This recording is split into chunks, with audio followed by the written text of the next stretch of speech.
النهاردة بقى هنعمل وصفة سهلة وسريعة.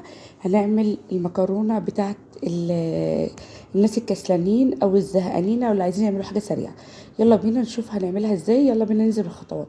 هنا معايا طماطمايه متقطعة مكعبات، ومعايا قرن فلفل رومي او سبايسي متقطع، وبصلة، وعصير طماطم او معجون طماطم.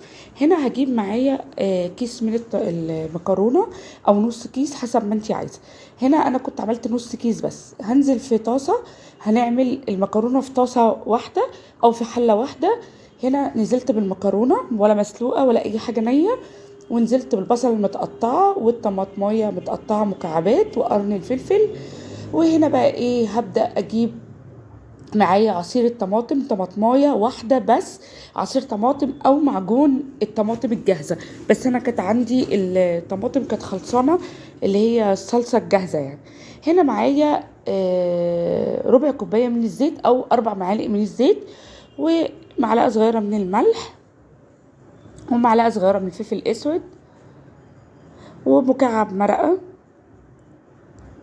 وهنزل بقى هنا بكوبايه واحده بس من الميه، وهبدأ اقلب كله مع بعضه، كله ني في ني مع بعض بالشكل ده كده.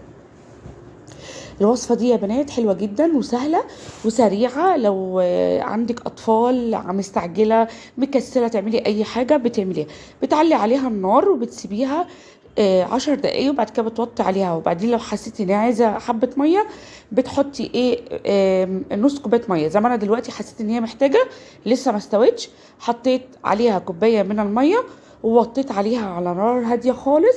وبدأت سبتها 10 دقايق كمان، وبدأت اقلب فيها بالشكل اللي انتوا شايفينه ده كده.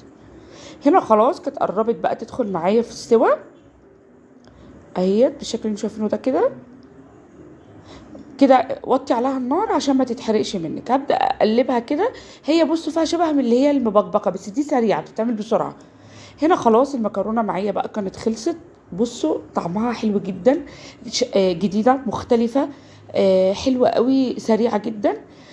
وكده خلاص الوصفه بتاعتنا كانت النهارده، والفيديو كان صغير. يا رب تكون الوصفه عجبتكم والطريقه عجبتكم. ما تنسوش تجربوها. لو عندك شويه خضار حطي عليها. وما تنسيش بقى تشتركي في القناه وتفعلي الجرس عشان يوصلك كل جديد. ولو اول مره تشوفيني، انا اسمي ايمان. وما تنسيش تشتركي في القناه وتفعلي الجرس عشان اي فيديو انزله يوصل لكم وتشوفوه. واشوفكم ان شاء الله في فيديو جديد ووصفه جديده. باي باي.